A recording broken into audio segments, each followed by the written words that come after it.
AITA for refusing to rehome my dog because my friend's child is allergic. I, 32F, have had my golden retriever, Milo, for 6 years. I got him during one of the hardest times of my life, when I was dealing with the loss of a parent and an unexpected breakup that left me completely alone in a city I had just moved to. I had no family nearby, no real support system, and was sinking into one of the worst depressive episodes I've ever experienced. Milo was my light in all of that. I got him as a puppy, trained him myself, and he became my constant. He's incredibly well-behaved, sweet, and friendly, the kind of dog that people stop on the street to pet because he's just that lovable. I work from home, so we're together all the time. He sleeps in my room, follows me around the house, and genuinely feels more like a child to me than a pet. I own my home, a modest but comfortable place with a big yard. There's a detached guest house on the property that I normally rent out, but I'd been between tenants for a few months. That little fact became very relevant when one of my closest friends, Erica, 34F, and her husband, Jake, 36M, found themselves in a tough spot. Erica and I have been friends for over a decade. We met in college, and even though life took us in different directions, we always stayed close. She and Jake have a 5-year-old daughter, Lily, and while I don't have kids myself, I love Lily to pieces. I've been around since she was born, and she even calls me Annie.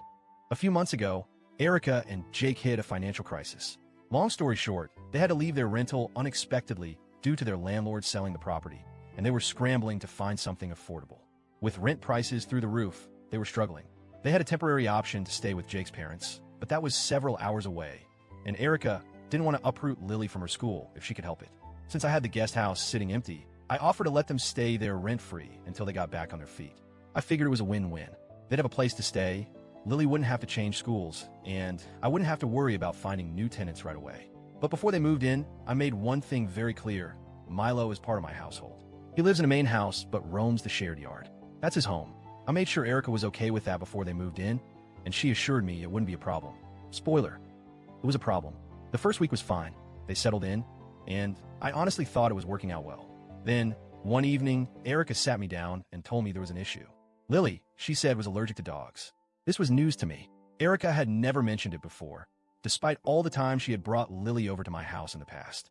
But apparently, it wasn't a severe allergy, no anaphylaxis, nothing life-threatening. She would just get itchy and sneezy when she was around Milo for too long. Obviously, I felt bad. I don't want Lily to be uncomfortable in a place that's supposed to be safe for her. So I immediately offered to make adjustments. I told Erica that I'd keep Milo out of the guest house entirely, and even suggested getting an air purifier to help with allergens. I was more than willing to work with her on this. But that wasn't enough. Erica told me that even having Milo in the yard was too much of a risk, and that I needed to rehome him entirely if I wanted him to stay. I actually laughed at first. Like, I genuinely thought she was joking. I said, "Wait, you're not serious, right?" She was. She told me that Lily's health had to come first, and that as a parent, she couldn't put her child in an environment where she was constantly exposed to allergens. She said that if I truly cared about their well-being, I would make the sacrifice. I was stunned. I reminded her that I was doing them a massive favor by letting them live here for free. I told her that I understood Lily's allergies were frustrating, but Milo is my family, and I wasn't just going to give him away. That's when she got emotional. She said I was choosing a dog over a child, and that if I had kids of my own, I'd understand how selfish I was being. She accused me of endangering Lily's health and told me I was putting my own convenience over a little girl's well-being. I won't lie, that stung. I started to doubt myself. Was I being selfish? Was I prioritizing my own comfort over a child's needs? But then I remembered, this was temporary.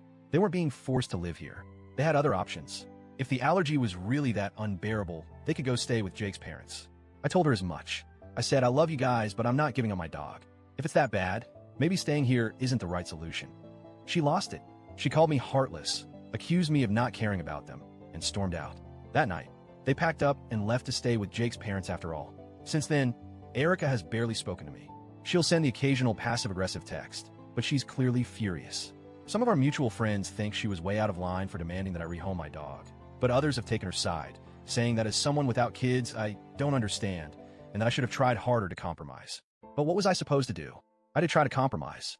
I offered to keep Milo away from them, to get an air purifier, to do whatever I could short of giving him away entirely. But that wasn't enough for her. I feel guilty because I never wanted things to end like this. I hate that Lily was uncomfortable. I hate that my friendship with Erica is probably ruined. But at the same time, I can't imagine giving Milo up. He's my best friend, my family, and she expected me to just let him go because they needed a temporary place to stay? I don't know. Maybe I really don't get it because I don't have kids. Maybe I should have tried harder. Maybe I should have just let them go without the argument and saved the friendship. So, Reddit, AITA,